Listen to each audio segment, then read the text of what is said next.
भगवान की विशेष लीलाओं की चर्चा करेंगे और ये समझने का प्रयास करेंगे कि भगवान के जितने कार्यकलाप हैं, क्या उनको तर्क की कसौटी पे समझा जा सकता है? क्या ये समझा जा सकता है कि भगवान जो भी करते हैं, वो किसी लॉजिक के तहत करते हैं कि भगवान लॉजिक के बियॉन्ड है? क्या भगवान को किसी मॉरलिटी के माध्यम से बाँधा जा सकता है? क्या ऐसा सोचा जा सकता है कि भगवान को इस एक फ्रेम में ही कार्य करना चाहिए? तो यशोदा मैया जो है, जब भगवान छोटे से ग्वाल बालों के साथ में जंगल में जाते हैं और वहाँ पे बछड़े चराते हैं, तो मैया उनको एक टिफ़िन बांध के दे देती है और वो टिफ़िन बांध के देती है ताकि वो रास्ते में खा लेंगे जब उन्हें भूख लगेगी। तो वो टिफ़िन थोड़ा-सा, मैया तो अब सब कुछ उसमें रखती हैं, तो थोड़ा टिफ़िन भारी रहता है। तो टिफ़िन बॉक्स ले जाने में हमारे छोटे नटखट कन्हैया को बड़ा कष्ट होता है उठाने में उसको, बड़ा भारी लगता है उनको। तो उनके जो संगी साथी रहते हैं वो बोलते हैं, लाओ लाओ कन्हैया, हम उठा लेंगे, तुमको भारी लग रहा है, हम उठा लेंगे, हम ले चलेंगे, हम ले चलेंगे। ऐसे रोज कोई ना कोई उनका टिफिन उठा लिया करता है और कन्हैया जो है वो अपना नटखट दर्शन कराते हुए सबको और लीलाएं करते हुए जंगल में चले जाते हैं, जहाँ पे फिर वो बैठ के बढ़िया उस टिफिन को खोल के बांट के खाते हैं। अब ये छोटे से बालक हैं जो मैया के दिए हुए टिफिन को भी उठा नहीं पा रहे हैं। और यही कन्हैया जो है, जब इंद्र खूब वर्षा करते हैं तो वो अपने लेफ्ट हैंड की लिटिल फिंगर पे पूरे गोवर्धन को उठा लेते हैं। ये वो कन्हैया हैं जिनको नंद बाबा यशोदा मैया बोलती, जाओ वो पीड़ा उठा के ले आओ। तो बहुत कोशिश करते हैं उठाने की, बहुत कोशिश करते हैं और नहीं उठता उनसे। तो आके बोलते मैया नहीं उठ रहा है वो, और यही कन्हैया जो है जाके गोवर्धन उठा लेते हैं। यही कन्हैया जिनको नंद बाबा बोलते हैं, जाओ जाओ मेरी पादुका ले आओ, तो वो अपने सिर पे रख के ले आते हैं क्योंकि हाथ में पकड़ते नहीं बन रही उनको। तो ये, अगर हम तर्क की कसौटी पे इसको कसेंगे तो हम बोलेंगे कि अरे ये कैसे हो सकता है, जो बच्चा अपना टिफिन नहीं उठा पा रहा है, जो बच्चा जो है वो छोटा सा पीड़ा उठा नहीं पा रहा है, जिसको पादुका उठाने में इतना कष्ट होता है कि सिर पे रखना पड़ती है, वो पूरा गोवर्धन धारण कर लेता है 7 दिवस 7 रात्रि के लिए। ऐसा कैसे हो सकता है? तो ये लॉजिक की कसौटी पे हम इसको समझने जाएंगे तर्क से तो कभी नहीं समझ पाएंगे। ऐसे ही वही बालक जो है, जब अपना मुख खोलता है तो उसमें सारे ब्रह्मांडों के, अनंत ब्रह्मांडों के दर्शन करा देता है अपनी मैया को। और वही बालक जब गोवर्धन उठाता है तो कैसे उठाता है, जैसे कोई बच्चा कुकुर मुत्ते को उठाता है। ये डिस्क्रिप्शन है भागवतम के अंदर। और वही बालक जो है जब रास लीला में आता है तो हर गोपी को लगता है और उनको ये समझ में आता है कि केवल वो उनके साथ में, मतलब वो इतने सारे करोड़ों अपने जो है विस्तार रूप प्रदर्शित कर देता है। तो फिर इसको तर्क से समझने जाएंगे तो तर्क तो हमारा धराशायी हो जाएगा, हमें समझ में ही नहीं आएगा कभी। और यही बालक को तर्क के आधार पे समझने में इंद्र जो है वो निष्फल हुए, उनको समझ में नहीं आया। ब्रह्मा जी ने बहुत अपना चारों जो है ब्रेन प्रोसेसर लगा दिए, लेकिन वो विमोहित हो गए। गोपियां समझने गई कि ये कौन है, तो गोपी गीत में आप पढ़ोगे तो आपको समझ में आएगा कि गोपियां कह रही कि हमको भी समझ में नहीं आता है कि तुम कौन हो, नंद के लाला हो कि वो स्वयं भगवान हो जो आए हो यहाँ पे। और नंद और यशोदा का हाल क्या है कि एक क्षण उनको लगता है कि भगवान है जैसा गर्ग मुनि ने कहा था, और अगले ही क्षण लगता है रे तो छोटा लाला है, इसको कहीं चोट न लग जाए।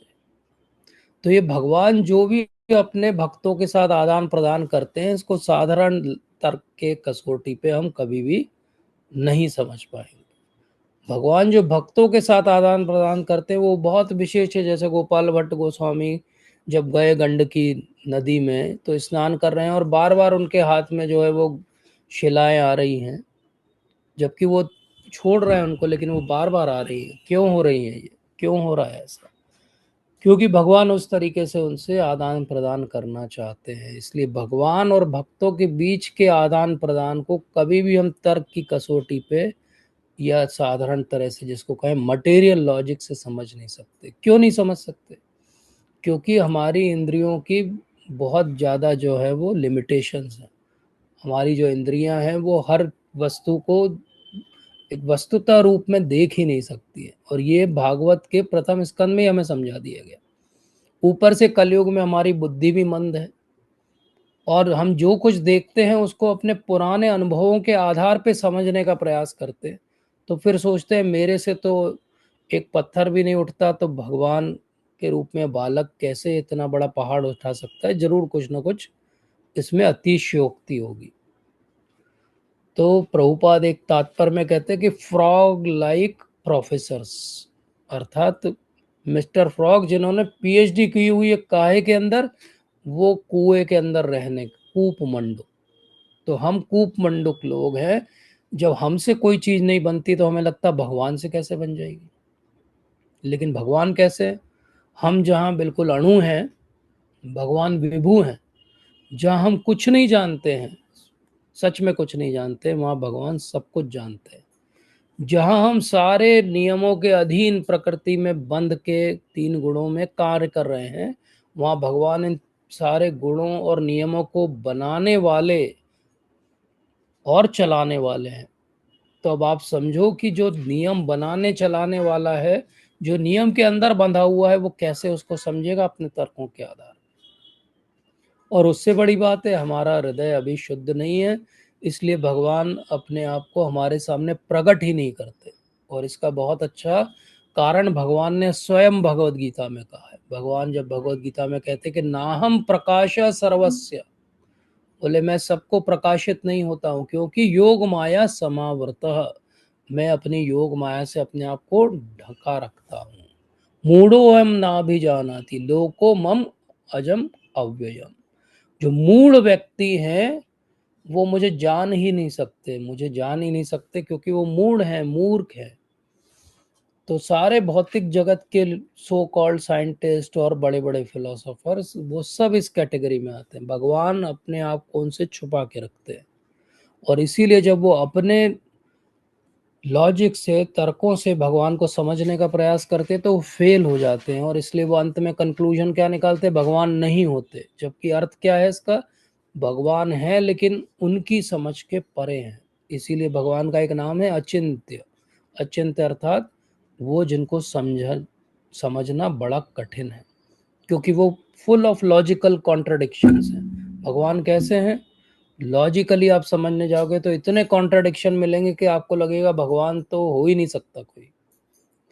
लेकिन अगर आप दिव्य धरातल पे जाके समझने जाओगे तो आपको वो सारे सो कॉल्ड कॉन्ट्रडिक्शंस एक जगह पे आते हुए दिखेंगे, और आपको समझ में आएगा ये तो सब हारमोनियस है, इन सब के बीच में तो बहुत अच्छा तालमेल है। इसलिए भगवान को लॉजिक से, रीजन से समझ सकते हैं क्या? कभी नहीं समझ सकते। क्यों नहीं समझ सकते? क्योंकि लॉजिक और रीजन का सोर्स भी तो भगवान ही है। जिस चीज का सोर्स जो हो उसको उस वस्तु से कैसे आप समझोगे? तो कोई बच्चा अपने माता पिता को पूरी तरह से समझ सकता है क्या? कभी नहीं समझ सकता, क्योंकि एक समय था जब वो नहीं था लेकिन माता पिता थे। और इसी बात को, इसी अचिंत्य तत्व को चैतन्य महाप्रभु ने कहा अचिंत्य भेद अभेद तत्व, अर्थात भगवान साइमल्टेनियसली एक हैं भी और नहीं भी हैं, और ये हर जगह हम अप्लाई करके देख सकते हैं। अभी रिसेंटली परम पूज्य राधानाथ स्वामी महाराज ने बहुत ही सुंदर एक लेक्चर लिया, अमेजिंग लेक्चर लिया, यूनिटी इन डाइवर्सिटी। और पूरे लेक्चर में 2 घंटे महाराज ने वो लेक्चर लिया। 2 घंटे इतने सारे उदाहरणों से समझाया उन्होंने, आज के उदाहरण भी और हमारे शास्त्रों के उदाहरण भी, कि कैसे ये अचिंत्य भेद अभेद तत्व को समझना, और ये यूनिटी है डाइवर्सिटी में इसको समझना। कैसे ये समझना कि भगवान को समझने के लिए तर्क के आधार पे एक सीमा तक ही आप जा सकते हो, उस सीमा के आगे भगवान को समझने के लिए फेथ या विश्वास करना पड़ेगा। शास्त्रों पे हमें विश्वास करना पड़ेगा, और वेद जो है इस बात को समझाते हैं। इसीलिए दशम स्कंद जहां भगवान की इतनी सारी ग्लोरीज, इतनी सारी लीलाएं बताता है, लेकिन अंत आते आते दशम स्कंद क्या बता रहा है कि किस तरह वेदों ने भगवान की स्तुति की।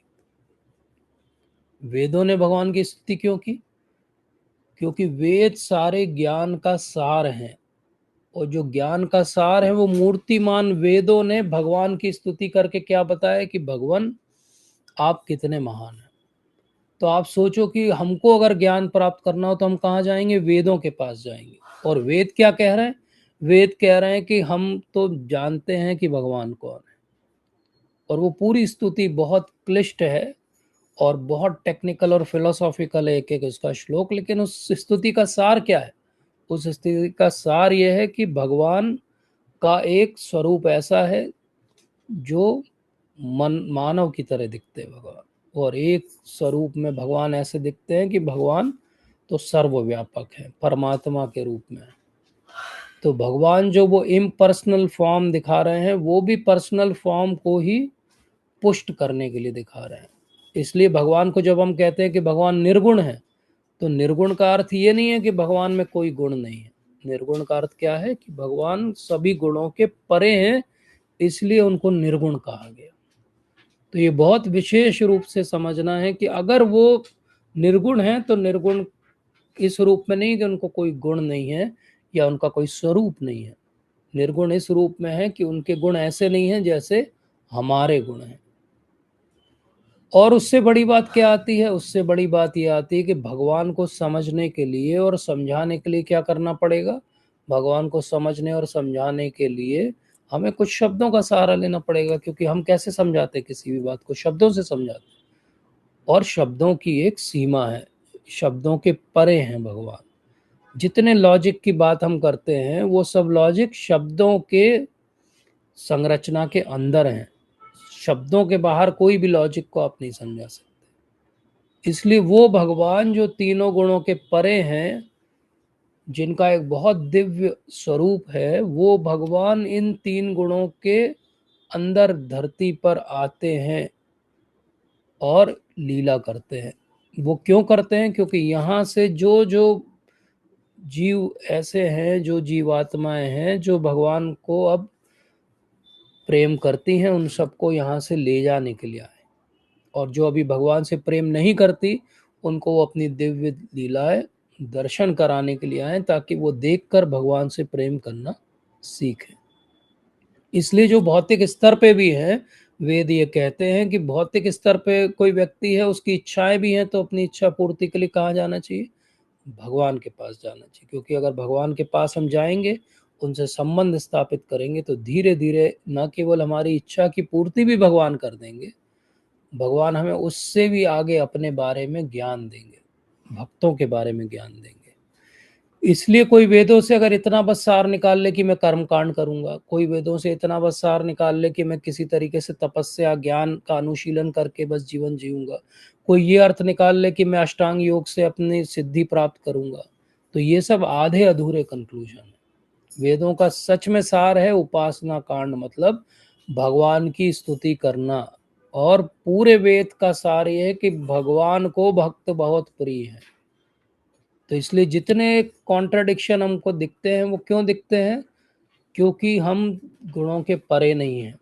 हमको कॉन्ट्रडिक्शन इसलिए दिखते हैं क्योंकि भगवान को हमने उनके वस्तुतः रूप में समझा ही नहीं है। हमने ये जाना ही नहीं कि भक्त और भगवान का इतना विशेष संबंध है कि जब भक्त सुखी होता है तो भगवान सुखी होते हैं, और जब भक्त दुखी होता है तो भगवान दुखी होते हैं। इसलिए बहुत विशेष चीज है कि हमेशा भगवान चाहते हैं कि भक्त सुखी रहे, लेकिन वो सुखी किस रूप में रहे? वो भगवान से संबंध स्थापित करके सुखी रहे। और इसके बहुत सारे उदाहरण आज हम देखेंगे। जैसे कि भगवान के बहुत प्रिय सखा और उनके बहुत अनन्य भक्त हैं अर्जुन। और अर्जुन के साथ क्या हुआ? जब द्रौपदी के साथ पांडवों का विवाह हुआ, तो यह निश्चित हुआ कि एक एक वर्ष तक द्रौपदी एक एक पांडवों के साथ रहेंगी। तो जब वो रह रही थी इस प्रकार से, तो नियम ये बना था कि जब वो किसी के साथ हैं तो कोई दूसरा जो है वो उस कक्ष में प्रवेश नहीं करेगा। लेकिन एक बार ऐसा हुआ कि अर्जुन के सामने एक व्यक्ति आए और उन्होंने कहा कि हमारे ऊपर बहुत बड़ा संकट आ गया और आपकी अभी हमें आवश्यकता है। क्षत्रिय के रूप में अर्जुन मना नहीं कर सकते थे, लेकिन अर्जुन के जो आयुध थे वो उसी कक्ष में रखे थे जहां पर कि युधिष्ठिर महाराज के साथ में द्रौपदी थी। तो जब अर्जुन वहां पर गए अपने आयुध उठाकर, पहले अपना कर्तव्य उन्होंने पूरा किया, और उस ब्राह्मण की पुत्र की रक्षा की। लेकिन उसके बाद जब वापस आए तो उन्होंने कहा कि नियम अनुसार मैं जा रहा हूँ 1 वर्ष के लिए और अलग-अलग स्थानों पर वनगमन करूँगा, क्योंकि यही जो है हमारे बीच में संधि हुई है। तो सब लोग उनको समझाते हैं कि नहीं, तुम तो अपने कर्तव्य पालन के लिए अंदर आए थे कक्ष में। लेकिन अर्जुन कहते हैं कि नहीं, जो नियम बना था वो तो नियम बना था। और उस नियम के पालन के लिए अर्जुन जो है वो 1 वर्ष तक अब अकेले रहेंगे। अर्जुन जब इस तरह से अकेले रहते हैं तो उसी दौरान जो है वो कहाँ पहुँचते हैं? द्वारका में पहुँचते हैं। तो भगवान कृष्ण तो जानते हैं उनको, और भगवान कृष्ण की बहुत इच्छा है कि अर्जुन का विवाह जो है वो सुभद्रा के साथ हो जाए। लेकिन बलराम जी ने पहले ही निर्णय किया हुआ है कि सुभद्रा का विवाह होगा तो किससे होगा? दुर्योधन से होगा, जो उनका प्रिय शिष्य है, और बोले राजा भी है, बढ़िया राज करेगी हमारी बहन वहां पे जाके। लेकिन अर्जुन से विवाह कराना है। बाकी सब, देवकी महारानी, वसुदेव, द्वारका के बाकी सब वासी क्या चाहते हैं कि अर्जुन के साथ विवाह हो, लेकिन बलराम जी नहीं चाहते। अब कैसे होगा ये विवाह? तो अर्जुन उस समय जो है भेष बदल के रह रहे हैं। तो वो एक वैष्णव सन्यासी का भेष धर के रह रहे हैं। तो वैष्णव सन्यासी के रूप में उनकी बहुत आवभगत होती है द्वारका में, और वो इतनी तपस्या में निपुण है कि सब लोग उनकी तरफ आकर्षित हो जाते हैं। उनकी तपस्या देख के उनको राज घराने में भी जो है वो इनविटेशन मिल जाता है। तो कृष्ण तो जानते हैं कि वो कौन है, लेकिन बलराम जी उनको बुलाते हैं कि आइए आप, हम आपका विशेष पूजा सत्कार करेंगे, आपको जो है प्रसाद पवाएंगे। तो ये सोच के अर्जुन जो है वो वहाँ चले जाते हैं। और वो भी जब सुभद्रा के दर्शन करते हैं तो उन्हें भी लगता है कि मेरा विवाह तो इन्हीं के साथ होना चाहिए। जब ये चल रहा है सब, तब भगवान कृष्ण अर्जुन को समझाते हैं कि एक काम करो, तुम इसको किडनैप कर लो। और वो फिर एक दिन ऐसा होता है कि सुभद्रा मैया जो है एक मंदिर गई हुई है, तो वहीं से एक अर्जुन आते हैं और किडनैप कर लेते हैं। और जैसे ही वो बलराम जी को पता चलता है तो वो बहुत क्रोधित हो जाते हैं कि हमने तो निर्णय किया था इसका विवाह जो है दुर्योधन के साथ में होगा, और वो अपना रथ लेके पीछे भाग रहे हैं। भगवान कृष्ण भी पीछे पीछे आते हैं बलराम जी को समझाने के लिए कि देखो देखो, आप देखो कौन किसका हरण करके ले जा रहा है। तो क्या हुआ था, जो रथ की लगाम थी वो अर्जुन ने नहीं पकड़ी हुई थी। रथ की लगाम किसके हाथ में थी? सुभद्रा के हाथ में थी। तो भगवान कृष्ण कहते हैं कि देखो, ये रथ की लगाम किसके हाथ में है? सुभद्रा के हाथ में है। अर्थात ये इनकी सहमति से जा रही हैं, इनका हरण नहीं हुआ है। बलराम जी को जब समझाया जाता है तो वो भी समझ जाते हैं, और इस प्रकार से फिर अर्जुन और सुभद्रा का विवाह हो जाता है। तो अब ये बहुत विशेष लीला भगवान ने की। ये भगवान ने विशेष लीला क्यों की? ये दर्शाने के लिए की कि भगवान अपने भक्तों के लिए कहाँ तक एक्सट्रीम तक जा सकते हैं। वो अपने भाई से भी जो है वो बैर मोल लेने को तैयार हो जाते हैं। उनको पता है कि बलराम जी बहुत क्रोधित हो जाते हैं और बलराम जी के सामने किसी की चलती नहीं है। लेकिन फिर भी क्या होता है, भगवान वो भी युक्ति पूर्वक उसका सॉल्यूशन कर देते हैं। क्यों कर रहे हैं भगवान ऐसा? क्योंकि वो अर्जुन से बहुत प्रेम करते हैं, क्योंकि अर्जुन भगवान के न केवल सखा हैं, बहुत अनन्य भक्त भी हैं। तो भगवान ने कहा था, और कुंती महारानी ने भी प्रार्थनाओं में अपने कहा था कि भगवान आपकी जो लीला है ना, ये बहुत विभिन्न ऐसी हैं जिनमें इतनी विडंबनाएं हैं कि हमें समझ में नहीं आता है। तो विडंबना का अर्थ क्या होता है कि इसको तर्कों से हम समझ नहीं पाते हैं। हम कई बार प्रयास करते हैं लेकिन हम समझ नहीं पाते, क्योंकि आपकी माया इतनी मोहिनी है कि हमारी बात जो है आप तक पहुंचती नहीं, और आपकी बात को भी हम नहीं समझ पाते। तो इसीलिए महाविष्णु स्वामी महाराज प्रभुपाद के बहुत प्रामाणिक शिष्य हुए, और वो भागवत के बहुत प्रेमी थे। तो वो हमेशा कहते थे कि स्पिरिचुअल वर्ल्ड में जो है वो 1 - 1 भी क्या हो जाता है? 2 हो जाता है। बोले एक स्पिरिचुअल मैथमेटिक्स अलग ही होता है। इसलिए भक्ति को हम नॉर्मल मॉरल एथिक्स के साथ में नहीं समझ सकते। अब ये जब परीक्षित महाराज को ये कथा बता रहे हैं सुखदेव गोस्वामी, तो सुभद्रा महारानी तो उनकी ग्रैंड मदर है। तो अपनी ग्रैंड मदर के किडनैप होने की स्टोरी सुन के वो बहुत प्रसन्न हो जाते हैं, और वो कहते हैं कि भगवान ऐसा कैसे कर सकते हैं? तो बोले भगवान अपने भक्तों के लिए कुछ भी कर सकते हैं। अब हम साधारण तरीके से देखें तो आज के ज़माने में भी 5000 साल बाद भी अगर कोई युवक या युवती किसी के प्रेम में पड़ के उसको घर वालों के विरुद्ध अगवा करके किडनैप करके ले जाए तो उसको अच्छा नहीं माना जाता। और उस समय जब इतनी मॉरलिटी है, उस समय भगवान स्वयं कह रहे हैं अर्जुन को कि जाओ आप इनको हरण करके ले जाओ। तो ये ऊपरी तौर पे, सतही तौर पे अगर किसी से पूछा जाए क्या ये मॉरली सही है, तो वो अपना पूरा लॉजिक लगा के दिमाग से बोलेगा नहीं नहीं, ये तो मॉरली बिल्कुल गलत किया भगवान ने, और अर्जुन ने भी गलत किया। लेकिन मॉरलिटी को हमने कैसे तोला? हमने ऐसे तोला कि अरे अगर आज किडनैपिंग अलाउड नहीं है तो तब भी अलाउड नहीं थी। हमने उसका इंटेंशन नहीं देखा, और हमने ये नहीं देखा कि वो ऑर्डर कौन दे रहा था। इसी तरह अर्जुन को युद्ध आरंभ करने के समय बहुत जो है वो दिमाग में कन्फ्यूजन है। वो कहता है कि मैं लड़ना नहीं चाहता हूँ, मैं अपने सगे संबंधियों का वध नहीं करना चाहता हूँ, मैं इनके रक्त से सने राजपाट को नहीं चाहता हूँ।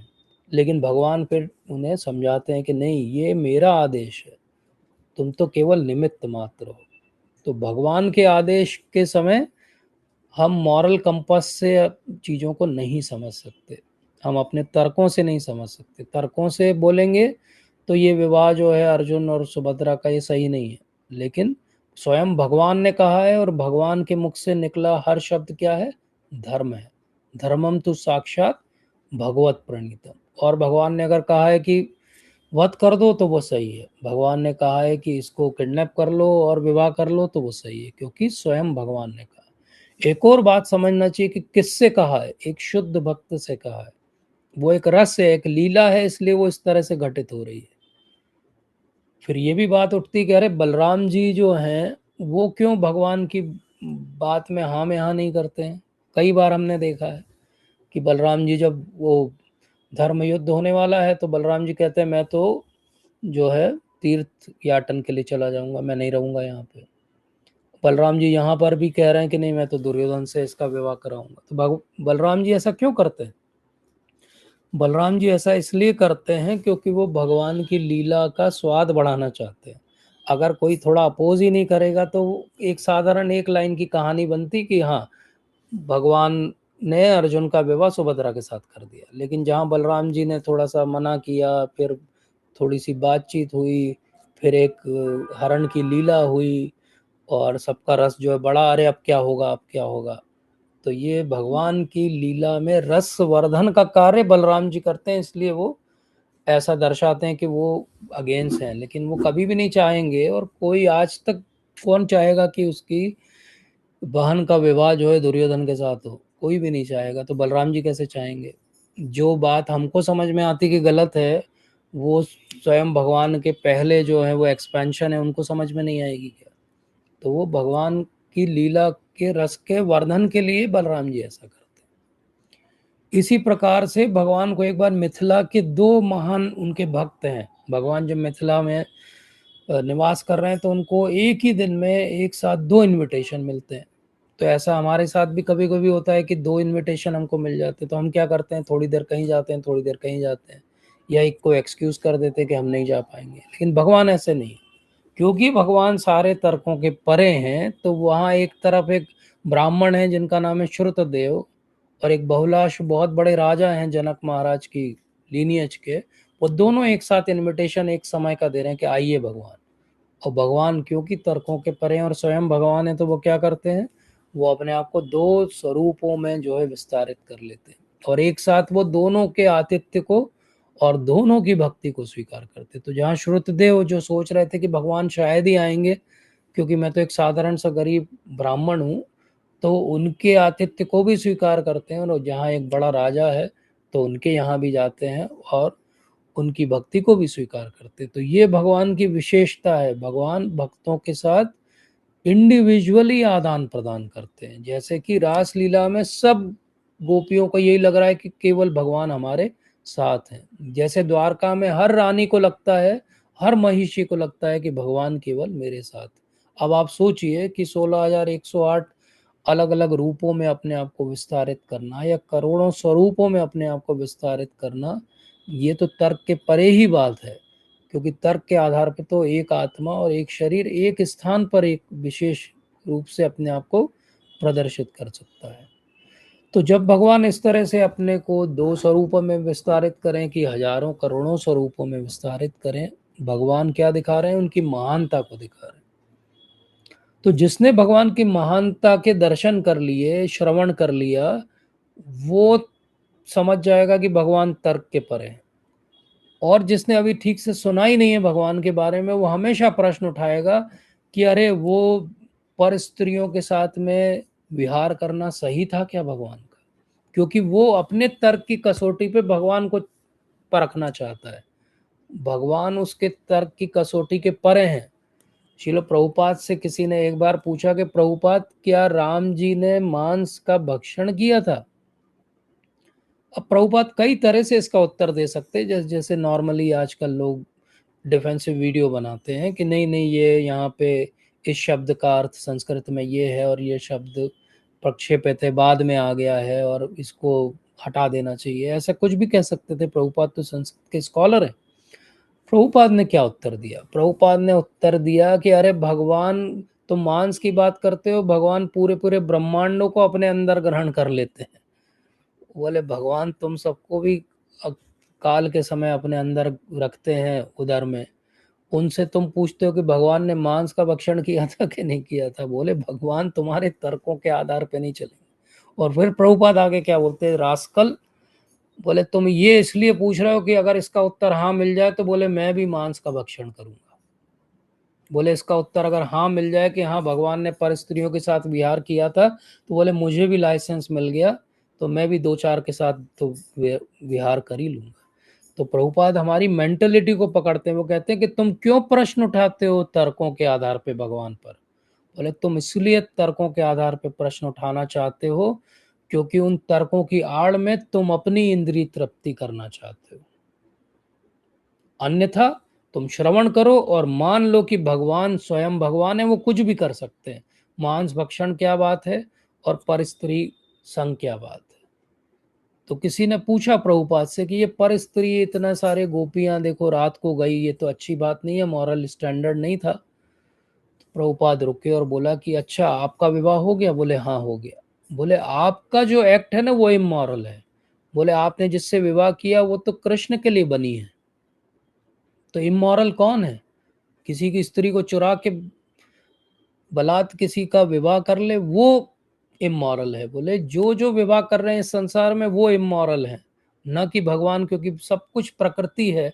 पुरुष एक ही है और वो स्वयं भगवान है। और अगर स्वयं भगवान पुरुष हैं तो हर स्त्री उनके लिए है।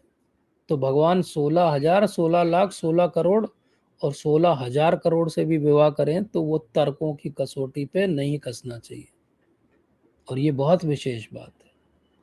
और ये भगवान की जो ग्रेटनेस है, महानता है, तो दशम स्कंद जहाँ अंत हो रहा है वहां पे बताया जा रहा है कि भृगु मुनि ने एक बार ऐसी असेंबली में पार्टिसिपेट किया सरस्वती नदी के किनारे, जहाँ पे प्रश्न उठ रहा है कि भाई सबसे महान कौन है, ब्रह्मा है, विष्णु है कि शिव है? और ये कथा हम सबको आती है इसलिए हम विस्तार में नहीं जाएंगे कि भृगु मुनि गए और सबको उन्होंने एक एक करके देखा कि एजिटेट करें, अपमान करें, तो वो क्या करते? तो ब्रह्मा जी बिल्कुल क्रोधित हो गए, शिव जी तो त्रिशूल लेके उनके पीछे भागे और विष्णु जी सो रहे थे। भृगु ने जाके अपने पद से उनके छाती पे प्रहार कर दिया और एकदम विष्णु उठे और एकदम हाथ जोड़ लिए और पैर पकड़े भृगु मुनि के। ब्राह्मण देव, आपके पद को कोई चोट तो नहीं लगी? क्योंकि मेरा हृदय बहुत कठोर है।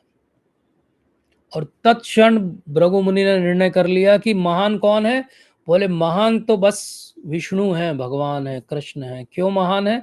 बोले इतनी विनम्रता, इतनी विनम्रता जिसमें होगी वही महान होगा। तो जैसे विनम्रता भगवान में है, जब हम भगवान का संग करते हैं, भगवान के बारे में सुनते हैं, वही विनम्रता हमारे अंदर भी आनी चाहिए।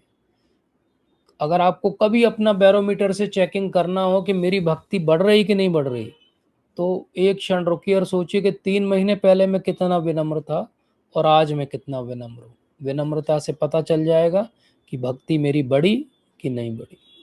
तो भगवान तो बहुत महान है, लेकिन भगवान अपनी महानता का ढिंढोरा नहीं पीटते हैं, क्योंकि उनको आवश्यकता नहीं, वो भगवान। यहाँ कोई व्यक्ति छोटा सा कुछ कार्य कर लेता है तो वो हमेशा जो है गाता रहता है। भगवान ने कभी अपने मुख से अपना वर्णन इस रूप में नहीं किया, एक्सेप्ट भगवत गीता में जहाँ बोला उन्होंने कि हम सर्वस्व प्रभु मत्ता सर्वम प्रवर्तते। अब एक बार भगवान के मुख से निकला तो लोग बोलने लगे, अरे भगवान तो बड़े दम्भी हैं, अपनी खुद की बड़ाई करते हैं। तो उसको कैसे समझें? क्या भगवान दम्भी हैं? नहीं। तर्क की कसौटी पे बोलोगे हाँ भगवान दम्भी, वो कह रहे हैं हम सर्वस्व प्रभु। लेकिन वो ऐसा ही है कि कोई व्यक्ति हो, पढ़ने में लड़का अच्छा हो, आईआईटी निकाल ले, फिर आईआईएम कर ले अहमदाबाद से, फिर उसके बाद आईएएस का एग्जाम पहली बार में निकाल ले, टॉपर हो, और फिर उसके बाद कहीं कलेक्टर बन जाए, और फिर आप उससे मिलने जाओ तो वो खड़ा हो, हाथ मिलाए आपसे, बोले कि आई am so and so, I am IITian, I am from IIM and I am IAS. तो क्या ये उसका दम्भ है? नहीं, ये तो उसका इंट्रोडक्शन है। तो भगवान जब कहते हैं हम सर्वस्य प्रभो मत्ता सर्वम प्रवर्तते, भगवान का इंट्रोडक्शन है भाई। को अपने तर्कों से आप समझोगे तो आप तो पीनट ब्रेन हो, पी लाइक ब्रेन है हमारा। एक मटर के दाने के बराबर दिमाग से हम भगवान को समझ लेंगे, बांध लेंगे समझ, और कहेंगे कि नहीं ये तो तर्कों पे ठीक नहीं बैठता है, भगवान अपनी बड़ाई क्यों करते हैं? अरे भगवान कहाँ अपनी बड़ाई कर रहे हैं, भगवान तो बेचारे कितने सरल हैं। पूरा संसार बना दिया, सारी सुख सुविधा दे दी, ऑक्सीजन दे दी, जीवन के सारे कारण दे दिए, और उसके बाद भी कितने लोग हैं जो भगवान को थैंक यू बोले? कोई नहीं बोला। उसके बाद भी भगवान ने कभी आके हमको जगाया और बोला कि अरे बंधु, मैं भी हूँ, मैंने ही बनाया सब, थोड़ा मेरी तरफ भी देख लो। तो भगवान तो कितने सरल हृदय के हैं, भगवान तो अपनी महानता का कभी प्रदर्शन ही नहीं करते, कभी प्रदर्शन नहीं करते। जब उनके गुरु महाराज सांदीपनि मुनि ने कहा कि मेरा पुत्र जो है लापता हो गया, उसको खोज के ले आओ, तो भगवान गए और ले आए। अब दशम स्कंद के अंत में एक ब्राह्मण के लड़के की कथा आती है। तो ब्राह्मण के लड़का जो है वो एक के बाद एक सब मृत्यु को प्राप्त हो रहे हैं, कुछ समझ में नहीं आ रहा क्या हो रहा है, गायब हो जाते हैं। तो वो अर्जुन के पास आता है, और अर्जुन जैसे कि एक क्षत्रिय का गुण है कि ठीक है अब अगली बार होने दो, हम सामने गेट पे रहेंगे, कैसे गायब होता है? वो सामने खड़े हुए हैं, लेकिन वो तो अंदर ही गायब हो गया, कहाँ गया? तो उसने प्रण ले लिया था कि अगर मैं तुम्हारे पुत्र को नहीं बचा पाया तो मैं जो है एक बड़ी चिता जलाऊंगा और जल जाऊंगा। तो भगवान कृष्ण आए वहां पे, अर्जुन को बोलते अरे भाई, कुछ भी प्रण करने के पहले मेरे से पूछ तो लिया करो। अब तुमने ये प्रण कर लिया, अब खोजना मुझे पड़ता है, हर बार तुम ऐसे ही करते हो। बोले आप करिए भगवान, हम तो आपके बल पे कर लेते हैं ऐसा। बोले चलो खोजने चलते हैं। तो बैठ गए वो अपनी मर्सिडीज में और खोजने चले। कहाँ गए, इधर जाएं उधर जाएं, कहाँ पहुंचे, सारा कुछ भेद के वो जब महाविष्णु के पास पहुंचे तो वहां पे थे। महाविष्णु ने उनका स्वागत किया, बोले आपके दर्शन करने थे, क्या करता मैं, यही एक तरीका मेरी समझ में आया बुद्धि में, तो मैंने ऐसा किया। भगवान ने बोला चलो अभी दे दो बच्चों को, अब बाद में बात करेंगे। और इस तरह ले आए भगवान वो बालकों को उसके। इसी प्रकार से वसुदेव और देवकी जो है भगवान के साथ आदान प्रदान कर रहे हैं। अब वैसे उनका वात्सल्य का भाव है, और लेकिन उन्होंने भगवान के दर्शन भी किए भगवान के रूप में कारागृह में, तो इसलिए उनको एक वो भी एक झिझक भी है, तो वात्सल्य भी है, ऐश्वर्य भी है। ऐसे में वो वसुदेव जी बहुत उनकी स्तुति करते हैं। एक दिन उनका मन हो जाता है कि बस ये भगवान है, अब तो जो है इनकी स्तुति करना है। तो जब उनकी स्तुति समाप्त होती है तो उसी समय देव की मैया कहती है कि अब तुम भगवान ही हो, तो फिर मेरा दिल बहुत दुखता है कि वो तुम्हारे पहले जो मेरी 6 संतानें हुई थी उनका क्या हुआ, कहाँ है वो? उनको तो मैं अपना दूध भी नहीं पिला पाई, और वो क्रूर कंस ने आके मार दिया। अब तुम स्वयं भगवान हो तो कम से कम हमें बताओ वो कहाँ है। तो भगवान कहते हैं कि रुकिए माते, मैं जाकर उनको लेकर आता हूँ। और वो कहाँ है? अब आप देखो, सांदीपनि मुनि के लिए कहाँ गए थे वो, ब्राह्मण के लिए कहाँ गए थे, और अब कहाँ गए हैं? अब वो अपने भाइयों को खोजने के लिए बलि महाराज के लोक में गए। तो भगवान क्या किसी समय की सीमा में है? क्या भगवान किसी जोग्राफिकल लोकेशन में लिमिटेड है? क्या उनकी कोई एक लोकेशन है गूगल पे कि बस इसके बाहर नहीं जा सकते भगवान? नहीं, ऐसा नहीं है, भगवान तो कहीं भी जा सकते। तो बलि महाराज के यहाँ गए, बलि महाराज ने तुरंत भगवान की आवभगत की, प्रणाम किया और बोले कि ये है यहीं पे हैं। वो तो एक श्राप के कारण ऐसा हुआ है। बोले क्या श्राप था? बोले वो पहले जो हमारे मनु थे उनके ये 6 पुत्र थे, लेकिन उन्होंने जब ब्रह्मा जी को देखा तो वो ब्रह्मा जी के कुछ कृत्य को देख के विस्मित हो गए और उन्होंने थोड़ा सा हंस दिया, तो उसका जो श्राप मिला उसके कारण ये इनका जन्म हुआ था। अब आप इनको वापस ले जाओ। तो भगवान 6 को बैठा के ले आते हैं अपनी गाड़ी में, चलो, और देवकी मैया के पास ले आते हैं। देवकी मैया उन सबको दुग्ध पान कराती है। अब कौन सा दुग्ध का पान हो रहा है? वो उच्चिष्ट है भगवान का, जो भगवान ने ग्रहण किया था। तो भगवान का उच्चिष्ट प्रसाद पाते हैं तो वो सब जो है वो मुक्त हो जाते हैं। तो इस प्रकार से भगवान ने क्या दर्शाया कि भगवान किसी समय, किसी भी भौतिक स्थिति, परिस्थिति, किसी भी नियम के, कि कोई अगर मृत्यु को प्राप्त हो जाए, यमराज के पास चला जाए, तो क्या वो वापस आ सकता है? भगवान तो किसी को कहीं से भी वापस ला सकते हैं। तो चाहे वो ब्राह्मण के पुत्र के रूप में हो, चाहे वो अपने भाइयों के रूप में हो, चाहे वो अपने गुरु के पुत्र के रूप में हो, भगवान ने ये दर्शाया कि वो मृत्यु के भी परे जाके किसी को ला सकते हैं। तो ये जो भगवान दिखा रहे हैं, ये सारी लीलाएं यही दर्शा रहे हैं कि भगवान किसी भी तर्क के बाहर हैं। वो अपने भक्तों के लिए कुछ भी कर सकते हैं। देवकी महारानी बोलेंगी तो वो कुछ भी करेंगे, अगर उनके गुरु महाराज कहेंगे तो वो कुछ भी करेंगे। ये भगवान दर्शा भी रहे हैं कि कैसे वो अपने वरिष्ठ जनों का सम्मान करते हैं, कैसे वो भक्तों के लिए एक पग पे खड़े रहते हैं। अर्जुन कभी भी कुछ भी प्रण कर लेते हैं और भगवान उस प्रण को पूरा करने में जुट जाते हैं, चाहे वो जयद्रथ वध वाली कथा हो, चाहे वो 18 दिनों के युद्ध में कितनी बार ऐसा हुआ कि अर्जुन तो मर जाते अगर भगवान उनके साथ में नहीं होते। और भगवान जो ठान लेते हैं वो करते भी हैं। जब उन्होंने ठान लिया कि सुभद्रा का विवाह अर्जुन के साथ होगा तो होगा, अब फिर वो कोई कितना भी उसमें आड़े आए, भगवान तो अपना कार्य करके ही रहते हैं, क्योंकि भगवान का एक नाम क्या है? सत्य काम। जो उन्होंने सोच लिया वो सत्य है, जो उन्होंने बोल दिया वो धर्म है। अर्थात जो भगवान ने नहीं बोला और वो अगर हम कर रहे हैं तो वो सब क्या है? अधर्म है। तो प्रभुपाद से एक बार उनके शिष्यों ने पूछा कि आप हमेशा बोलते हो कि भगवान ने, कृष्ण ने इतनी सारी लीलाएं की, बोले लेकिन उन लीलाओं को हमें इमिटेट नहीं करना है, बोले उनसे जो सीख मिली है वो आचरण में लाना है। तो प्रभुपाद ने बोला बिल्कुल सही, मैं तो हमेशा यही कहता हूँ। तो बोले फिर वो क्यों कहा गया भगवत गीता में कि यद यद आचरति श्रेष्ठ तत्तदेवेतरो जन। बोले जैसा जैसा श्रेष्ठ जन आचरण करते हैं वैसा वैसा रहना चाहिए। तो बोले हाँ बिल्कुल सही बात है। बोले वहां पे शब्द क्या आया? यद यद आचरति श्रेष्ठ, आचरण करते हैं। बोले उनके आचरण से सीख लेके वो जीवन में उतारना है, और ये नहीं करना है कि नहीं हम उनके जैसा करेंगे। बोले उनके जैसा करना है। प्रभुपाद बार बार कहते थे अच्छा आपको रासलीला रचानी है, कोई बात नहीं, आप 7 वर्ष की आयु में 7 दिवस और रात्रि एक पहाड़ को उठा के रख लो, इतना कर लो, हम आपको भगवान मान लेंगे। तो बात क्या है? भगवान ने तो अग्नि का पान भी किया था। तो आपको मांस का भक्षण करना है, कोई बात नहीं आप करिए, लेकिन पहले अग्नि का पान भी करके दिखाइए। तो पॉइंट ये है कि भगवान की लीलाओं को हम कॉपी नहीं कर सकते। भगवान ने तो पूतना का वध कर दिया था जब वो छोटे से शिशु हैं, क्या हम कर सकते हैं? हम तो सोच भी नहीं सकते। इसलिए ज़्यादा अच्छा क्या है? ज़्यादा अच्छा ये कि भगवान की लीलाओं से गुरु महाराज और गुरु परंपरा के अनुगत्य सीख लेके उसका पालन किया जाए, ना कि अपने तर्कों के आधार पे उसको समझने का प्रयास किया जाए। तो चाहे हम कृष्ण और अर्जुन के बीच के सखा भाव को देखें कि वो सबसे उनके प्रिय प्राण सखा हैं, उसके लिए भगवान खड़े हुए हैं हमेशा। तो इसी प्रकार से भगवान हम सब के लिए भी खड़े हैं, अगर हम भगवान से एक संबंध स्थापित करें। क्योंकि भगवान ने क्या कहा था? मैं तुम्हें रहस्यमय ज्ञान क्यों दे रहा हूं? क्योंकि तुम मेरे प्रिय मित्र हो और मेरे भक्त हो। दो क्वालिफिकेशन चाहिए, एक मित्र और एक भक्त, अर्थात एक रिलेशनशिप, और उस रिलेशनशिप में जो भाव हो वो भक्ति का भाव हो। क्योंकि रिलेशनशिप तो शिशुपाल के साथ भी थी भगवान की, लेकिन भाव भक्ति का नहीं था।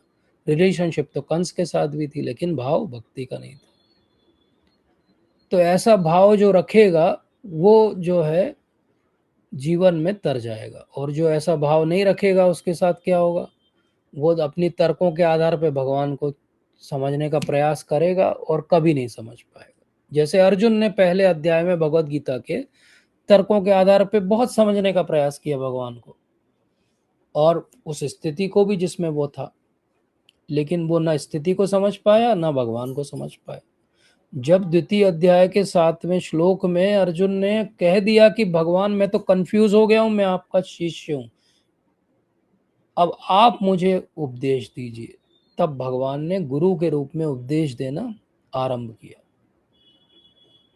तो ये गुरु के रूप में जब उपदेश दे रहे हैं तब वो बता रहे हैं कि किस प्रकार से इस स्थिति से तुम बाहर आ सकते। इसी प्रकार से हम अपने तर्कों के आधार पर समझने का प्रयास करेंगे तो अंत में क्या हुआ, फर्स्ट चैप्टर के लास्ट में वो अर्जुन जो अपना गांडीव कभी छोड़ता नहीं था, वो कप कपाने लगा, हाथ में पसीना छूटा और गांडीव भी छूट गया। तो तर्कों के आधार पे ना हम कर्तव्य कर पाएंगे ना धर्म का पालन कर पाएंगे। जैसे अर्जुन के हाथ से गांडीव छूट गया, ऐसे हमारे हाथ से भी सारा हमारा धर्म छूट जाएगा अगर तर्क के आधार पे भगवान को समझेंगे। लेकिन अगर हम हाथ जोड़ के बोलेंगे भगवान आप मुझे समझाइए, तो भगवान इतने अच्छे से हमें समझाएंगे कि पूरी भगवत गीता सुनने का सार क्या है, वो जो हाथ कांप रहे थे, गांडीव छूटा जा रहा था और सिर झुका के बैठ गया था अर्जुन, वही खड़ा होता है हाथ में गांडीव लेके और तीर लेके और कहता है कि नष्ट मोह स्मृति लब्ध्वा, मेरा मोह क्या हो गया, नष्ट हो गया, मेरी स्मृति जो चली गई थी वो वापस आ गई। किससे, तो प्रसादात मद अच्युता, आपके प्रसाद से। अर्थात क्या हुआ, भगवान ने उन्हें सारी पुरानी स्मृति दे दी, वो सारे तर्कों के आधार पे जो कंफ्यूज हो रहे थे सब क्लियर कर दिए, सारे जाले हटा दिए और क्या कर दिया, एकदम क्लीन कर दिया। इसलिए भगवान ने अर्जुन को चुना गीता बोलने के लिए। क्यों, क्योंकि एक टेम्पलेट है वो, जैसा हमारा टेम्पलेट है। हम भी कंफ्यूज हैं, हमें भी समझ में नहीं आ रहा, हम भी तर्कों के आधार पर भगवान को समझना चाहते हैं, हम भी भगवान की लीला पढ़ के उसका अनुसरण करना चाहते हैं, और फिर हम नहीं कर पाते हैं तो फ्रस्ट्रेट हो जाते हैं। फिर हम भगवान को अपनी बुद्धि से तोलते हैं और हम क्या कहते हैं, या तो भगवान नहीं है या ये अतिशयोक्ति है। जैसे मायावादी मायावादी या जैसे एथीस्ट आजकल के ज़माने के, वो क्या करते हैं, वो भगवान को समझने के लिए दो ही तरह से समझना चाहते हैं। या तो भगवान मेरे जैसे हैं, तो फिर वो देखते हैं भगवान की लीलाएं और कहते हैं अरे भगवान की लीलाएं तो मेरे जैसी नहीं है, मतलब भगवान नहीं होते। या वो ये मान लेते हैं कि मैं ही भगवान हूँ, और जब अपने आप को भगवान मानते हैं और फिर देखते हैं अरे यार मेरे से तो ये लीला नहीं हो रही है, तो फिर वो निर्णय क्या करते हैं कि भगवान नहीं होते होंगे। तो इस तरीके से मायावाद एक सिक्के के दूसरा पहलू क्या है, एथिज्म है, ईश्वर को नहीं मानना। तो चाहे मायावादी बोलो चाहे ईश्वर को नहीं मानने वाला बोलो, ये दोनों तर्क के कारण ही भगवान से दूर हो गए।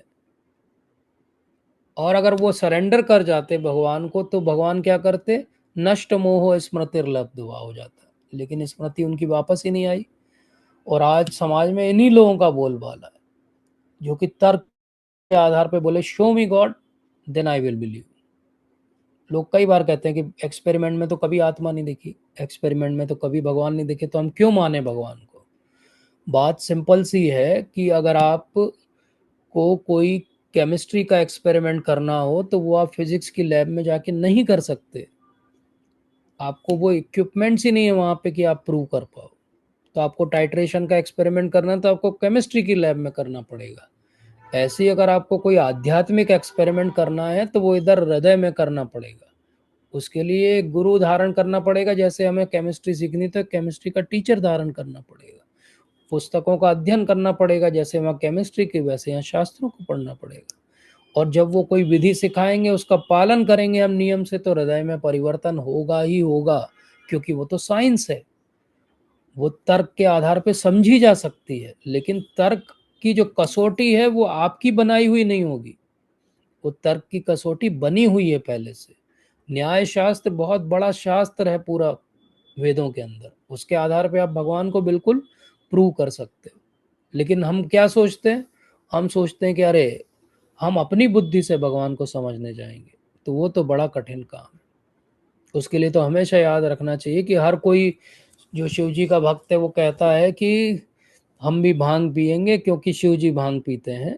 तो प्रभुपाद बार बार कहते हैं कि नहीं, पहले आप हलाहल पीजिए थोड़ा, एक बूंद, और उसके बाद आप जीवित रहिए तो आपको जितनी भांग पीना पीजिएगा। पॉइंट क्या है, वो शिव जी हैं, वो पूरे हलाहल को पी लेते हैं, तो उसके बाद क्या बचा है उनके लिए? कुछ भी नहीं बचा, वो कुछ भी कर सकते हैं। तो इसलिए भगवान जो पूरे संसार को बनाते हैं, चलाते हैं और विनाश भी करते हैं, वो हम जो संसार के अंदर रहने वाले एक छोटे से जीव आत्मा है, वो कैसे उसको तर्क की कसौटी पे समझेगा? इसलिए बहुत विशेष बात है कि सिंप्लिसिटी से ही भगवान को पाया जा सकता है। सरलता ही एक तरीका है जिससे भगवान को पाया जा सकता है। और सरलता कैसे दिखती है? जैसे जैसे आप भक्ति में प्रगति करोगे, आपके जीवन में सरलता आनी चाहिए।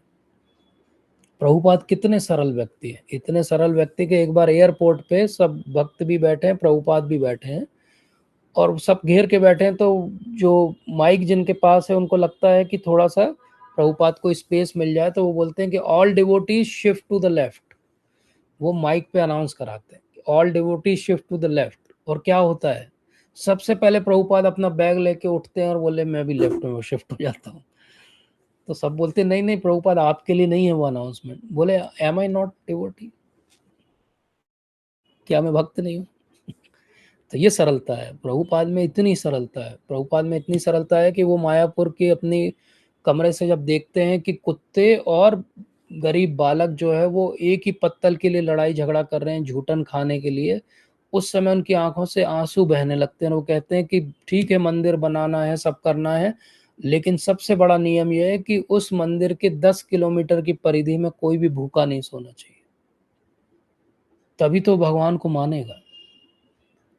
तो इसलिए ये याद रखना चाहिए कि भक्त बहुत सरल होते हैं, और सरलता अगर हमारे जीवन में नहीं आ रही है तो भक्ति कैसे?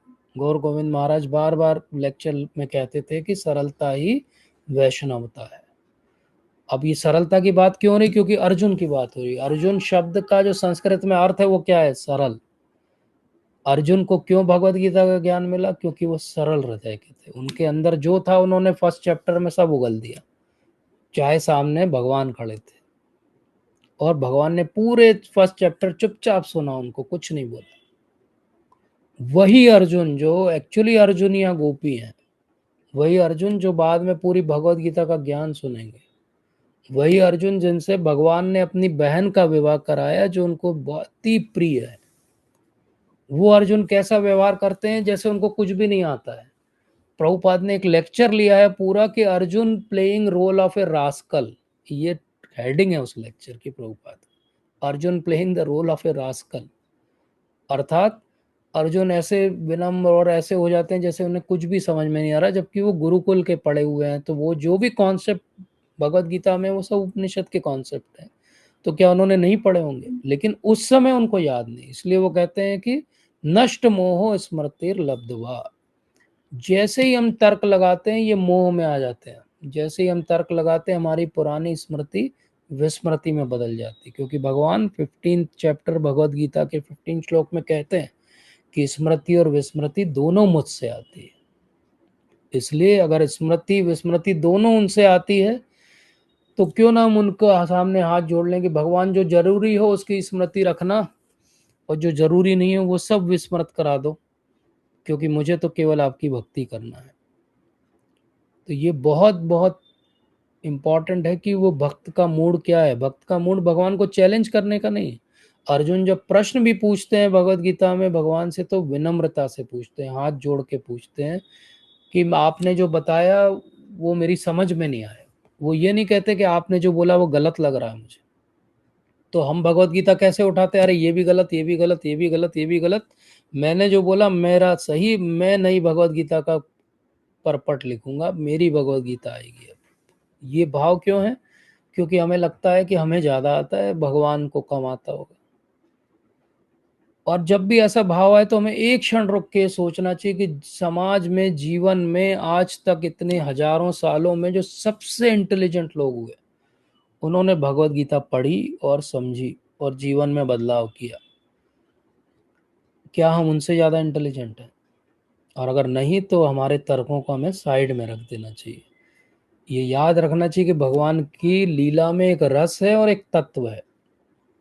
केवल रस रस में जाएंगे तो सहजिया हो जाएंगे, केवल तत्व तत्व में जाएंगे तो शुष्क ज्ञानी हो जाएंगे। लेकिन जो भी रस है, जब तक तत्व की फाउंडेशन पे नहीं है वो समझ में नहीं आएगा। जब यही फाउंडेशन नहीं बनी कि भगवान स्वयं भगवान है और उनके मुख से निकली हर बात धर्म है, तो फिर जब वो बोलेंगे अर्जुन को कि जाओ सुभद्रा को अगवा कर लो, हरण कर लो उसका, तो हमें मन में क्या आएगा, अरे कैसा गलत, कितनी गलत बात है ये। लेकिन जैसे ही हम समझेंगे अरे ये किसके मुख से निकली है, ये तो स्वयं भगवान है, पूरे फर्स्ट कैंटो से लगा के 9th कैंटो तक तो यही समझाया जा रहा था कि भगवान है वो, कृष्णस्तु भगवान स्वयं। और उसके बाद भी 10th कैंटो के एंड में ये कहानी पढ़ते हुए हमको लगे अरे ये तो गलत हो गया, मतलब उन्हें पहले 9 स्कंद पढ़ा ही नहीं है। वो 9 स्कंद तो छोड़ दीजिए, पहला चैप्टर, पहला कैंटो, पहला श्लोक भी हमारे समझ में नहीं आया। अगर वो आया होता तो ये प्रश्न ही नहीं उठता कि भगवान ने ऐसा क्यों करा दिया। ये सबसे बड़ी बात है। तो कई बार भक्तों के जीवन में भी हम देखेंगे तो लगेगा कि अरे ये तो इनका कार्य जो है तर्क की कसौटी पे नहीं आ रहा है, ये थोड़ा सा गड़बड़ कुछ कर दिया है इन्होंने। तो ये बिविल्डरमेंट जब भी हो तो हमें क्या याद रखना चाहिए, वो जो शुद्ध भक्त हैं वो भगवान के डायरेक्शन से चलते हैं, और हमेशा ये देखना चाहिए कि भगवान के निर्देशन में वो कार्य हो रहा है, मतलब भगवान का कुछ ना कुछ हेतु होगा, क्योंकि शुद्ध भक्त केवल एक बात के लिए प्रयास करते हैं और इसीलिए वो शुद्ध भक्त हैं, और वो क्या है, भगवान को प्रसन्न करना। तो जो भगवान की प्रसन्नता के लिए कार्य कर रहा है वो सब कार्य सही है। अर्जुन अगर वध भी कर रहा है करोड़ों लोगों का तो वो सब सही है, क्योंकि उसमें भगवान की प्रसन्नता है, धर्म की स्थापना है। तो भगवान की लीला शक्ति अगर हम तर्क की कसौटी पे समझने जाएंगे तो हमें बांध देगी, हमें समझ में नहीं आएगा। इसलिए दृढ़ विश्वास क्या रखना चाहिए कि भगवान जो करते हैं और जो अपने शुद्ध भक्तों के माध्यम से करवाते हैं वो सब कुछ सही है। हमारी सो कॉल्ड ये मटेरियल मॉरलिटी के कॉन्सेप्ट, ये भौतिकतावाद जो थोड़ा बहुत सीख गए हम, और उसमें जो हमने थोड़ा बहुत मॉरलिटी और लॉजिक सीख लिया है, उसके आधार पे हम भगवान को जज करने लगते हैं, तुरंत जज बन के बैठ जाते हैं, ऑर्डर ऑर्डर, इस धारा के तहत भगवान ने ये गलत किया है। लेकिन भगवान क्या देखते हैं, बहुत विशेष बात है, ध्यान से सुनिए, भगवान क्या देखते हैं। जब हम कोई भी कार्य करते हैं भगवान क्या कार्य देखते हैं। भगवान ने बार बार भगवत गीता और भागवतम में समझाया, भगवान इंटेंशन देखते हैं। रामचंद्र जी के रूप में जब वो सेतु का निर्माण हो रहा है तो वहाँ हनुमान जी बड़े बड़े बोल्डर डाल रहे हैं, वहाँ पहाड़ उठा के ले आते हैं, और एक छोटी सी गिलहरी को कह रहे साइड में हो जा, साइड में हो जा, कुचल जाएगी तो वो गिलहरी दुखी हो जाती है। तो भगवान आते हैं रामचंद्र जी, हाथ में उसको उठाते हैं और बोलते हैं कि नहीं नहीं, तुम ये छोटा छोटा जो डाल रही हो ये भी मुझे उतना ही प्रिय है जितना हनुमान बड़ा बड़ा बोल्डर लेके आ रहा है। क्यों? क्योंकि दोनों का इंटेंशन सेम है। मैं तो भावग्राही हूँ, भगवान का नाम है भावग्राही जनार्दन। तो वो तो इंटेंशन देख रहे हैं, वो कहाँ तर्क देख रहे हैं, वो एक्शन भी नहीं देख रहे हैं, वो उसका रिजल्ट भी नहीं देख रहे हैं, वो तो देख रहे हैं कि आपका इंटेंशन क्या है करते वक्त। इसलिए लॉजिक के आधार पे क्या देखना चाहिए, अगर कभी प्रश्न उठ भी जाए तो क्या करना चाहिए, बोले ये ध्यान रखना चाहिए कि लॉजिक के आधार पे क्या ये किया हुआ कार्य का इंटेंशन सही था। अगर इंटेंशन सही था तो सब कुछ सही था। तो क्या भगवान इलॉजिकल है? नहीं, भगवान ट्रांस लॉजिकल है। भगवान इस मुंडेन मटेरियल लॉजिक के परे हैं, वो ट्रांस लॉजिकल है। जैसे कई बार उदाहरण दिया जाता है कि सड़क पे चलती हुई गाड़ी को अगर ट्रैफिक लाइट रेड होगी तो रुकना पड़ेगा, लेकिन हवा में उड़ते हुए एरोप्लेन को नहीं रुकना पड़ेगा, उसका सिस्टम अलग है, उसको एयर ट्रैफिक कंट्रोलर कंट्रोल करेगा। इसी तरह भगवान और एक साधारण जीवात्मा जो 3 गुणों के अधीन है, उसको एक साथ हम नहीं समझ सकते। हम एक ही तराजू में तोलेंगे तो हम हमेशा कंफ्यूज रहेंगे, और यही प्रूव करने के लिए भगवान ने कहा था कि जन्म कर्म चमे दिव्यम एवं यो वेत्ति तत्वता। भगवान का जन्म और कर्म सब दिव्य है। दिव्य का अर्थ क्या है? ट्रांसेंडेंटल है। इसका अर्थ क्या है? लॉजिक के परे है। तो भगवान का जन्म भी लॉजिक के परे है, कैसे हो गया क्या पता। और भगवान का कर्म और सारी लीलाएं जो वो करते हैं वो भी हमारे लॉजिक के परे है, हमारी मॉरलिटी के कंपास के परे है, हमारे कसौटियों के परे है। भगवान इलॉजिकल नहीं है, भगवान ट्रांसलॉजिकल है। इस धारणा के साथ जब हम भगवान की लीला को पढ़ते हैं कि अरे कैसे उन्होंने गोवर्धन उठाया, हम बाकी भगवान की सुंदर सुंदर लीलाओं को पढ़ते हैं, तो फिर हम क्या कहते हैं, हाँ सब कुछ सही किया, सब कुछ सही था भगवान का, भगवान एक्सपर्ट है, भगवान महान है, भगवान जो करते हैं सब सही करते हैं, भगवान से कोई गलती हो ही नहीं सकती। वो चाह भी लें किसी दिन गलती करना तो भी नहीं होगी, क्योंकि वो सत संकल्पी हैं, जो वो सोच लेंगे वो सब सही ही होगा। यही भगवान की डेफिनेशन है, यही भगवान का तत्व है। तो दशम स्कंद के अंत में आते आते और कुछ हमें ध्यान रहे न रहे, और कुछ हम समझ पाए न समझ पाए, लेकिन हम ये जरूर समझें और अच्छे से मन में अपने हृदय में धारण करके कन्विंस हो जाएं कि यस, भगवान जो करते हैं वो सब कुछ लॉजिकल है, चाहे हमें आज समझ में नहीं आ रहा है। उनको समझने के लिए हमें गुरु महाराज के अनुगत्य चलना पड़ेगा। गुरु महाराज हमें वो बुद्धि देंगे भगवान की कृपा से कि भगवान की हर लीला को हम समझ पाएंगे, और ये भी समझ पाएंगे कि उनके द्वारा किया हुआ सब कार्य, उनकी हर लीला जो है वो दिव्य है, और चाहे हम आज उसको एक्सप्लेन ना कर पाए लेकिन वो सब कुछ सही भी है। तो ये हमारा आज का सार था, और इसके साथ हमने अपने दशम स्कंद की यात्रा को समाप्त किया। मैं आप सब लोगों का हृदय से बहुत आभारी हूँ। आप सबको कोटि कोटि दंडवत प्रणाम, क्योंकि आप सबके कारण हम इस कड़ी में यहाँ तक आ पाए। अब हम अगले सत्र से 11वें स्कंद को आरंभ करेंगे। और जब हमने फर्स्ट कैंटो चालू किया था तैयारी भागवत पढ़ने की, और मैं बहुत सारे यहाँ पे भक्तों को देखता हूँ जो तब से रेगुलरली लगभग हर सेशन में उपस्थित रहे जब तक कोई बहुत विशेष कारण ना हो, और ये बहुत मुझे एक प्रेरणा भी देता है कि शायद इस सत्रों से कुछ ग्रहण कर रहे हैं, इसीलिए वो बार बार आते हैं। और मैंने बहुत कुछ सीखा इन सत्रों के दौरान आप सबके कारण। तो I am so thankful to each one of you. मेरी भागवत को देखने समझने की दृष्टि को आप सब लोगों ने मेरे ऊपर कृपा की और बदला। दशम स्कंद का अंत एक्चुअली कभी होता नहीं है, क्योंकि भगवान की लीलाएं तो अनंत है, लेकिन क्योंकि हम समय की सीमा में 3 गुणों के अधीन हैं, इसलिए हम इसको आज अब दशम स्कंद को यहीं विराम देंगे, और भविष्य में आशा करेंगे कभी ना कभी हम एक एक श्लोक के आधार पर भी दशम स्कंद को समझने का प्रयास करें। तो आप सबका हृदय से बहुत बहुत आभार, धन्यवाद, थैंक यू सो मच। हरे कृष्णा। और उन सबको भी दंडवत प्रणाम जो प्रभु आज जी। के सत्र में नहीं है लेकिन जिन्होंने हमेशा मुझे एनकरेज किया और मुझे हमेशा प्रेरणा दी कि मैं आपकी सेवा कर सकूं। अगर आज के संबंधित कोई टीका टिप्पणी हो, कोई त्रुटि सुधार हो तो ले सकते हैं। Thank you so much. Hare ji प्रभु कृष्णा जी। प्रभु जी। जी हरे माता जी। कृष्णा। हरे कृष्णा जी। एक प्रश्न था, जी ये जो भगवान के जो 6 ब्रदर्स जो आपने बताया, जी वो जी। मरीचि के पुत्र थे। हाँ जी। तो ब्रह्मा जी के कारण मतलब उन लोगों को इसमें तो दिया है उन्होंने कि हिरण्यकश्यपु के पुत्र हुए।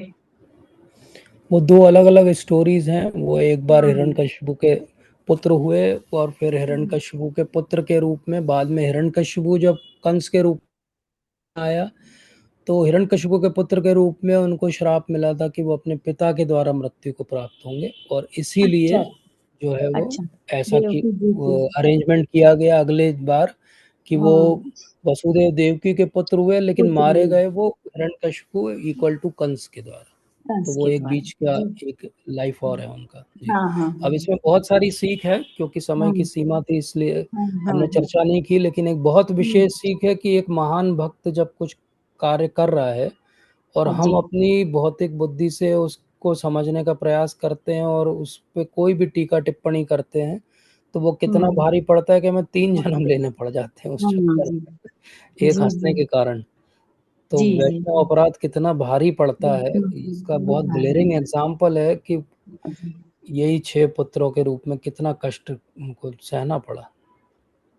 तो उनको भगवान ने मुक्ति नहीं दी, वो अपने अपने स्वर्ग, अपने अपने लोकों में गए, मतलब स्वर्ग लोक से ही आए थे तो।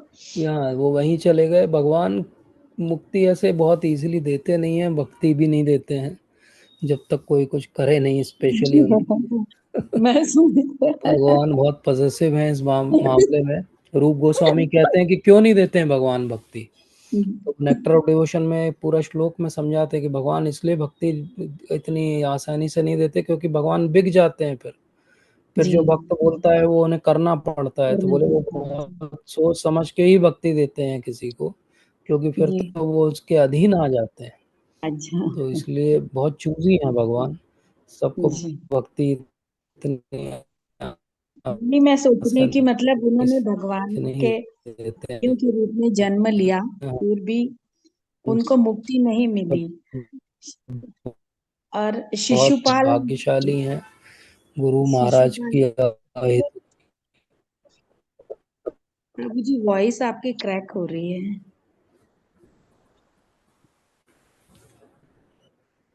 हेलो।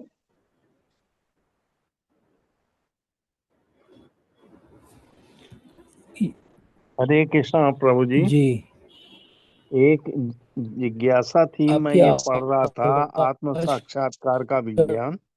रही हरे कृष्णा। है।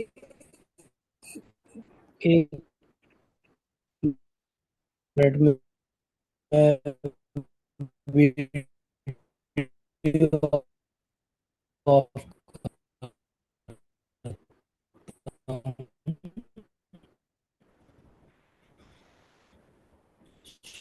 करता हूं, वीडियो के कारण।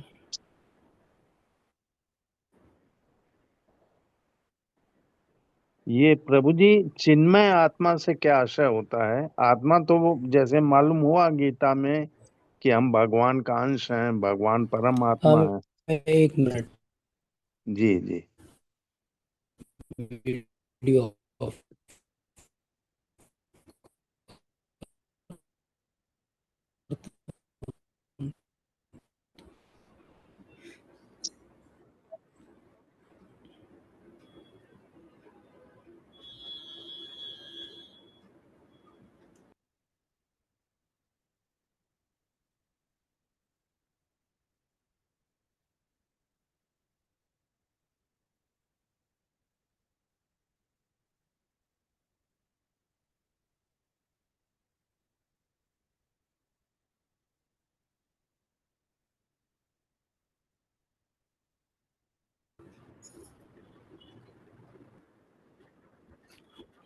की आवाज नहीं आ रही है, आपकी आवाज नहीं आ रही है जी। मैं अब आई। कुछ लिंक का प्रॉब्लम।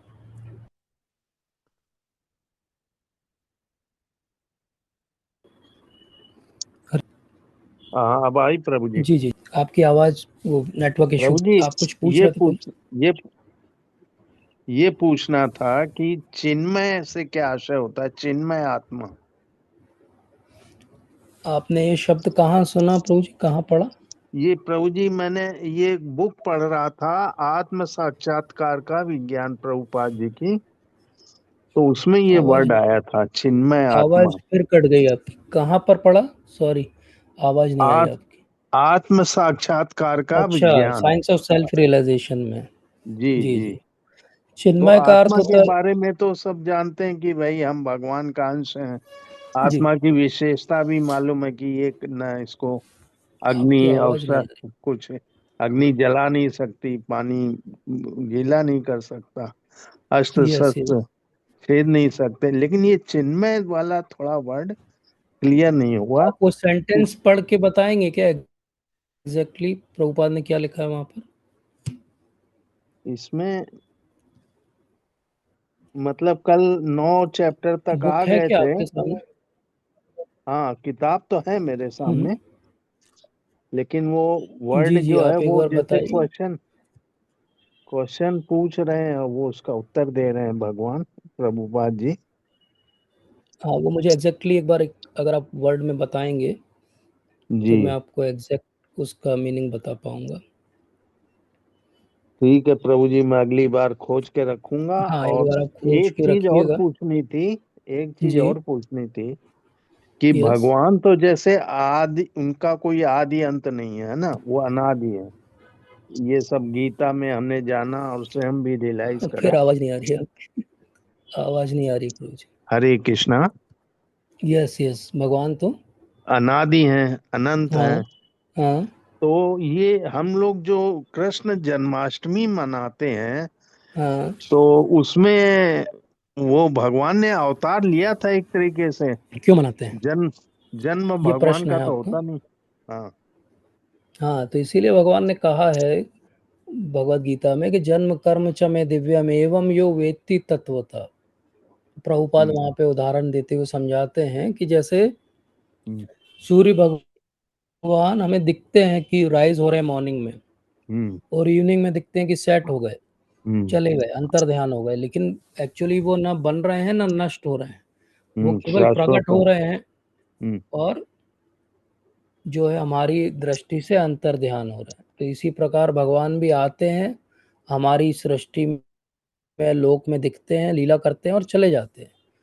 तो अगर ठीक इस बात। प्रकार से हम समझें कि भगवान क्यों आ रहे हैं, क्यों जा रहे हैं, तो भगवान का जब हमारे जीवन में प्रकट हो जाए तो वही हम्म जन्माष्टमी हमारे लिए। तो हमारे संसार में, हमारी इस जगत में भगवान लीला करें तो वही जन्माष्टमी। तो वो हम भगवान को वेलकम कर रहे हैं, ये जानते हुए कि बिल्कुल। भगवान अनादि हैं, अनंत हैं, स्वराट हैं, स्वतंत्र हैं, लेकिन हमारे लिए तो वो उस समय प्रकट हुए, इसलिए वो हमारे लिए जन्माष्टमी, हमारे अंडरस्टैंडिंग से बिल्कुल। जन्माष्टमी है। जैसे आप जब जी गोलोक में जाएंगे तो वहाँ पे कोई जन्माष्टमी नहीं, क्योंकि भगवान जो है शाश्वत रूप से वहाँ पे विद्यमान है, वहाँ पे भगवान की जन्म की लीला नहीं जी होती है, जी। वहाँ पे असुर मर्दन की लीला भी नहीं होती है।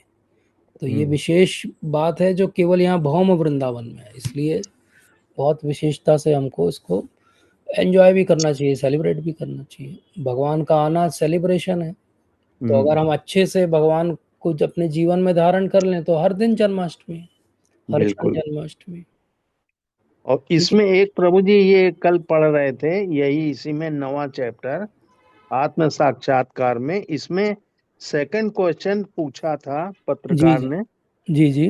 कि मुझे इस बात की, ब्रिटेन में कुछ समय पूर्व एक हम्म भारतीय योगी के आने के बाद हम्म। जो यहाँ के लोगों के द्वारा सुना गया पहला गुरु था, प्रभुपाद से वो कह रहा है। आपकी आवाज वो कट रही है प्रभु जी। पत्रकार कह रहा है, हम्म। दूसरा क्वेश्चन जो कर रहा है, आत्म ये चैप्टर है 9वां, चैप्टर नंबर ठग। क्या है? मैं एक मिनट ओपन कर लेता हूँ। संत मैं और चैप्टर ठग में। ओपन कर लेता हूँ, एक मिनट प्रभु जी।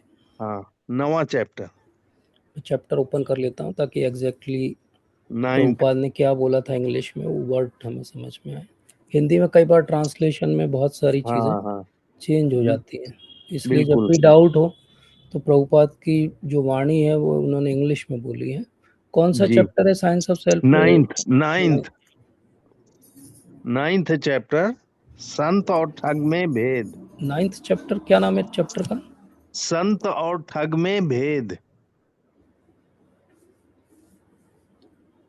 और बुक का नाम क्या है? ये आत्म साक्षात्कार का ज्ञान। ओके, ये ऑनलाइन इसमें तो नहीं है। इसमें इन्होंने ये कहा था पत्रकार ने कि ब्रिटेन में कुछ समय पहले एक भारतीय योगी के आने के बाद जो यहाँ के लोगों के द्वारा सुना गया पहला गुरु हम्म था। तो पहला हम्म। गुरु का नाम नहीं बताया।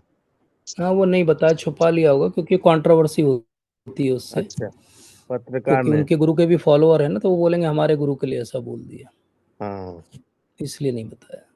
तो बोले जी क्या तो आप भी गुरु हैं, ये हैं वो हैं, ऐसे पूछ रहे थे, है ना। फिर तो उन्होंने उत्तर दिया था, जी हाँ, निसंदेह गुरु को खोज करना अत्यंत उत्तम कार्य है। किंतु यदि आप सस्ता गुरु चाहते हैं, हम्म, ठगे जाना चाहते हैं, फिर तो ये सब समझ में आया। आपकी आवाज वही नहीं आ रही कोई। मेरी जिज्ञासा यही थी कि ब्रिटेन में पहला गुरु कौन आ गया, मतलब और कोई उनके पहले? नहीं, वो गुरु वैष्णव गुरु नहीं है। प्रभुपाद के हाँ, पहले बहुत सारे मायावादी गुरु गए हैं। जैसे प्रभुपाद अच्छा। खुद मिश्रा जी के यहाँ रहते थे न्यूयॉर्क में, जो योगा हाँ, सिखाते थे। हाँ, अपने जबलपुर से ही 2 गुरु जो हैं प्रभुपाद के समकालीन हैं और जो गए थे वहाँ पर। जी। तो बहुत सारे गुरु कोई भी हो इंडिया ने सकता है, एक्सपोर्ट हाँ। किए हैं। अब हम्म। वो क्योंकि कोई कंट्रोवर्सी नहीं चाहते पब्लिशर्स, इसलिए बिल्कुल। वो हटा देते हैं वो वर्ड। जी। हाँ, नाम नाम नहीं लिया हाँ, इसीलिए। जी, जी, जी, जी। बहुत बहुत धन्यवाद प्रभु जी। तो ठीक है, हम आज यहीं इस सत्र को विराम देते हैं। आज का सार यही है कि भगवान को हम अपने तर्कों के आधार पे नहीं जान नहीं सकते। समझ सकते। हमें हम्म। गुरु महाराज और भगवान के दिए गए शास्त्रों के आधार पे उन्हीं को समझने भरोसा। का प्रयास करना हम्म। चाहिए। Thank you hmm. So much. बहुत बहुत बहुत धन्यवाद। वाञ्छाकल्पतरुभ्यश्च कृपा सिन्धुभ्यैव च पतितानां पावनेभ्यो वैष्णवेभ्यो नमो नमः। श्रील प्रभुपाद की जय। श्रीमद् भागवतम